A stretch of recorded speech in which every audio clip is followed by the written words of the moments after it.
when I talk to someone about, like, does God exist or whatever, it's usually to my best friend, one of my best friends from college. And he's a Catholic. He went to Catholic school. And then all of a sudden he started listening to, like, Carl Sagan, Neil deGrasse Tyson. And then he goes, okay, well, these guys sound pretty smart. They know what they're talking about. And I said, okay, well, yeah, but God too. Like, all these things are saying could be possible through God and all that stuff. So if I'm talking to someone, say my friend next time I talk to him, so I'm going to call him after this, and I say, listen, I just, went and heard these guys talking. They said essentially what you said, Mr. Keys, like, what they're saying could be the truth. Like the Big Bang, okay, that might be what God did. No one knows for sure. And my stance is usually, okay, well, maybe that might be the actual truth of it. But his stance is usually, well, this is what they're proving right now. Like with a quantum mechanic theory or something like that. The Big Bang theory, well, this is what they proved. And then I always try to get him to see, it's not just what they proved, but it's like beyond that. And if you open your mind enough to look beyond what you don't, like what you know, to what you might not know and apply that to it, that's where you might see where God exists. So if I'm in conversation with him and it kind of ends with me saying, okay, well, maybe, what can I say to someone who's saying, well, this is what's proven? Well, instead of just leaving it at like, okay, well, maybe. Let me use the other microphone. That's what I use.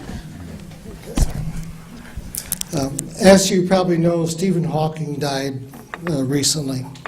This is a quote he made in 1988. He said, "Physics is just a set of rules and equations. What it is that breathes fire into the equations and makes a universe for them to describe. The usual approach of science of constructing a mathematical model cannot answer the question of why there should be the universe for the model to describe." So what science is constantly doing is it's asking the what and the how question, but they don't ask why. Why is there a universe? Why does this happen? And that for us as humans is the question. Why am I here? Not how does my elbow work? Those are all very interesting. Science is really, really interesting. Medicine is so interesting.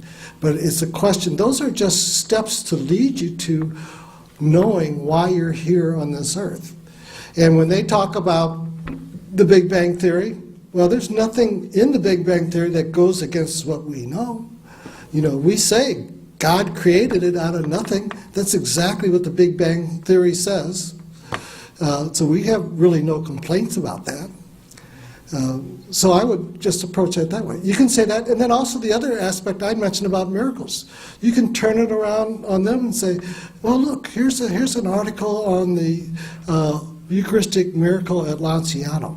And you can show them that. You can show all the physical, scientific, medical measurements they've made on that.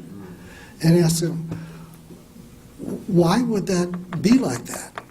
If not to show us that there is really something in the Eucharist that transcends what is normal. So you can add in your own things to it. Okay. I got some, I don't know. And now a second question. I just got another question. Okay, so that being said, yeah, I understand that God wouldn't say that the Big Bang didn't happen. I guess it wouldn't be something that I could instill in him, because essentially what he did in college was okay, well, if we're just going to butt heads, he went over, drew a chart, and he said, okay, if you look at it like this, it's actually probably in my best interest to just believe in God in case I die and there is a God. And I'm like, okay, well, that kind of takes faith out of it. And that wasn't the point of my argument to say, okay, just believe it, but I guess believe because of faith. Is there anything you could say that would make them look into it from a faith perspective as opposed to science? Father?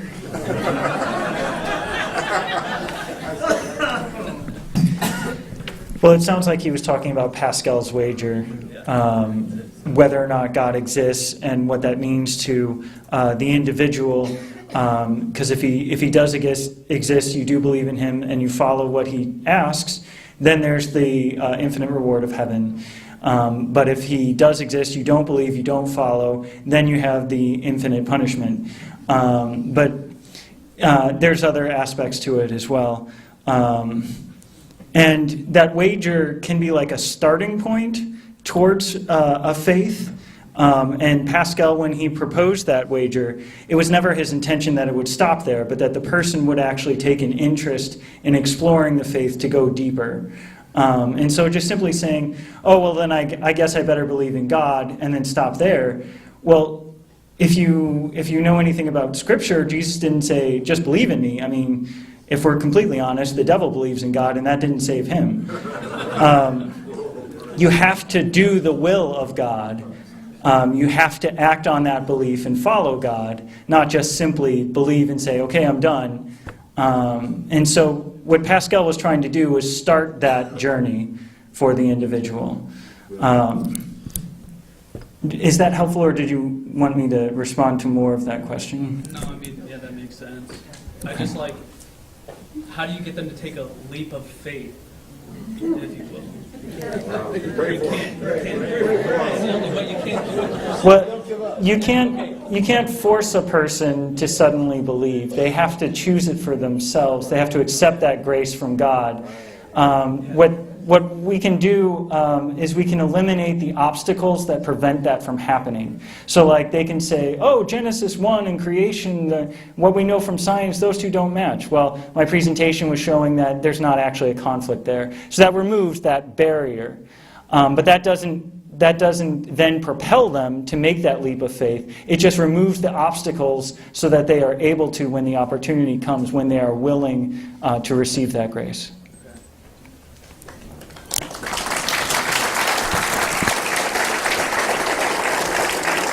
One more? Okay, one more for Dr. Boland. Dr. Boland, thank He you. gets final comments too. Okay. This one, I just thought of it when I was walking up. Might be a little bit out there. I watch a lot of YouTube. So you were saying about like where the breath of God exists in the brain. I was listening to a couple scientists. I think they were scientists. I don't know. But I listened to podcasts and stuff, and they talk about the pineal gland, and they refer to it as the seat of the soul. I just wanted to know your thoughts on that. If I should stop watching YouTube.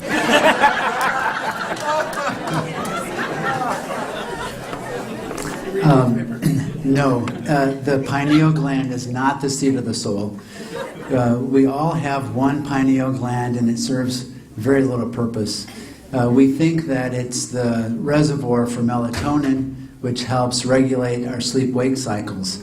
And so if you're into ethereal things or new age things, and you're into meditation and breathing and sleep-wake cycles, meditation, you might think that the pineal gland is the seat of God, but it's not.